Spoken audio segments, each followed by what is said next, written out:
किसी के जख्म पर चाहत से पट्टी कौन बांधेगा? अगर बहनें नहीं होंगी तो राखी कौन बांधेगा? छत्तीसगढ़ का एकमात्र ये मंदिर है जहां पर भाई बहन की पूजा की जाती है। भाई बहन का सिला स्थापित है। भाई बहन के पवित्र रिश्ते और स्नेह का एक प्रतीक मंदिर है। ऐसा बताया जाता है कि यहाँ पर बहनें जो हैं राखी बांधने सबसे पहले यहीं पर आती हैं, तब जाकर अपने घर में भाई को कलाई पे राखी बांधती हैं। और ठीक इस मंदिर से 500 मीटर दूर उनकी बहन का जो सिला है वो स्थापित है। ये बोला गया था कि वो मंदिर रूप में नहीं रहना चाहती है, खुले में रहना चाहती है, इसलिए आप देख पा रहे होंगे विजुअल में कि चौखट है चारों तरफ बस, और वो खुले में है।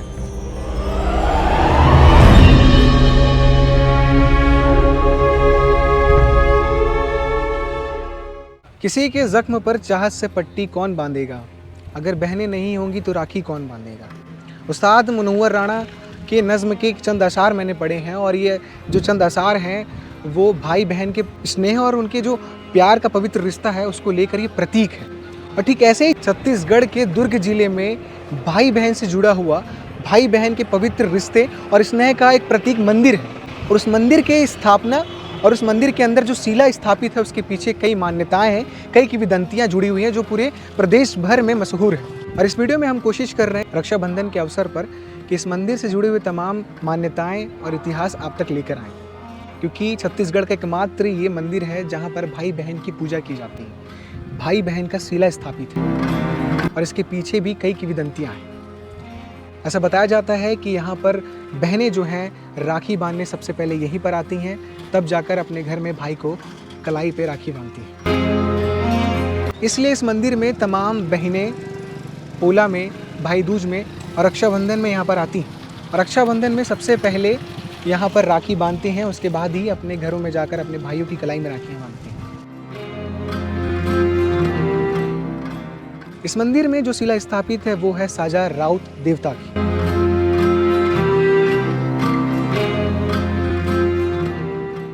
और ठीक इस मंदिर से 500 मीटर दूर उनकी बहन का जो शिला है, जो मंदिर है वो स्थापित है।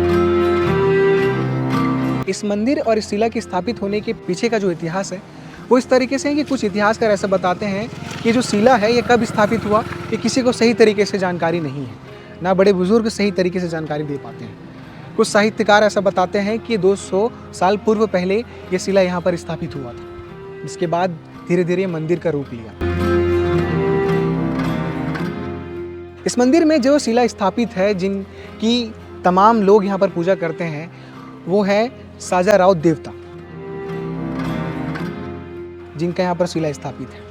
और ऐसा बताया जाता है, जो पीछे की किंवदंतियां हैं वो ये है कि साजा राउत जो है देवता वो साजा का रहने वाले थे और यहाँ पर वो खेती किसानी का काम करते थे, किसान थे। हर बार वो अपने खेती में खेत जोत रहे होते हैं। अक्सर वो उनकी जो धर्म पत्नी है वो उनके लिए खाना लेकर आती है। एक बार ये होता है कि वो रोज की तरह एक दिन जो है अपने खेत में खेत जोत रहे होते हैं और हर बार की तरह उन्हें ये लगता है कि मेरी धर्म पत्नी ही जो है मेरे लिए भोजन लेकर आएगी।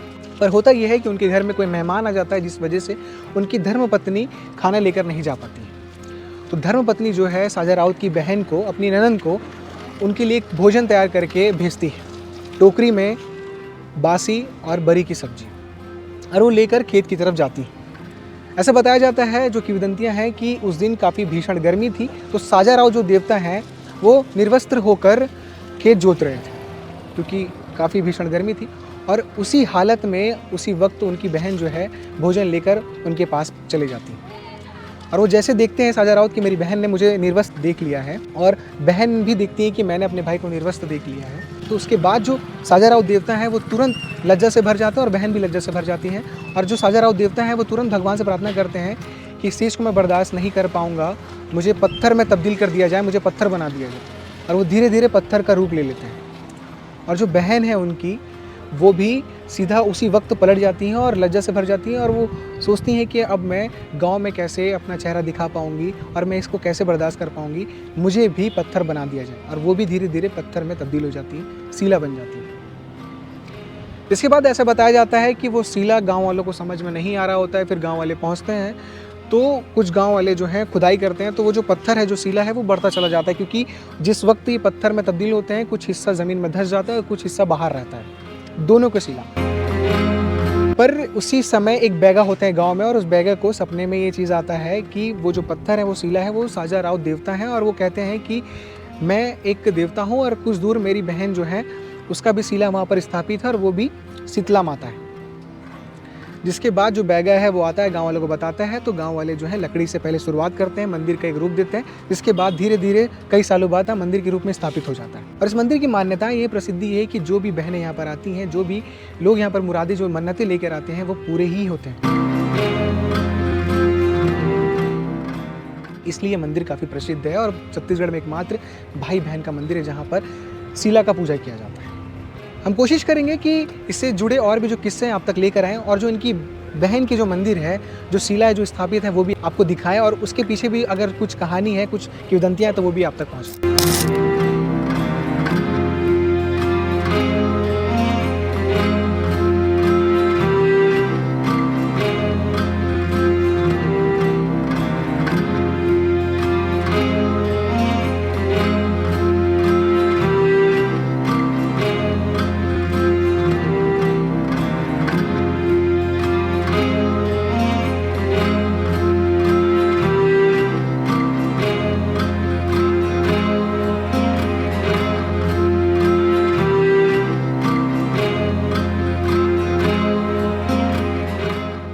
इस वक्त हम जिस घर के बाहर खड़े हैं, ये घर वही जगह है जहाँ पर साजा राउत देवता की जो बहन का जो सीला है, जो स्थापित है, वो इसी घर के अंदर है।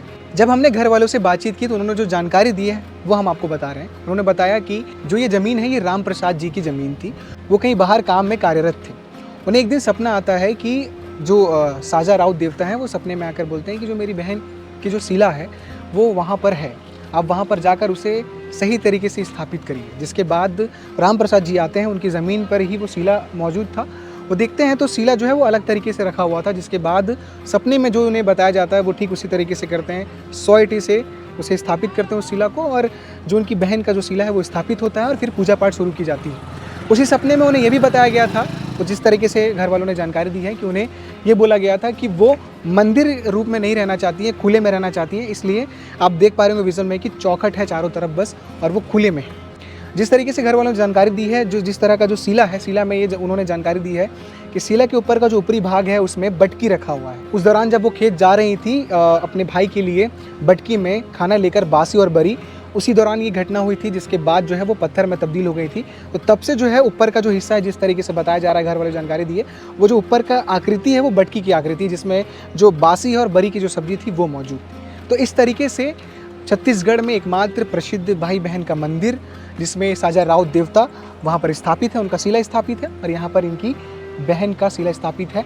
उनके मंदिर से 500 मीटर दूर एक घर में जिन व्यक्ति का एक घर है, उनके ज़मीन पे ही ये सीला स्थापित है, और लोग यहाँ पर भाई दूज, रक्षाबंधन और पोला में आते हैं। भारी संख्या में महिलाएं यहाँ पर मन्नत मांगती हैं और पूजा पाठ करती हैं। हमने सोचा कि रक्षाबंधन के खास मौके पर एक कहानी किंवदंतियों से जुड़ी हुई एक प्रसिद्ध मंदिर, जो एकमात्र छत्तीसगढ़ के दुर्ग जिला में जेवरा सिरसा ग्राम में ये मौजूद है, और इसके पीछे की जो तमाम कहानी थी, स्थापित होने की जो किंवदंतियाँ थी, वो हमने आपको सुनाया।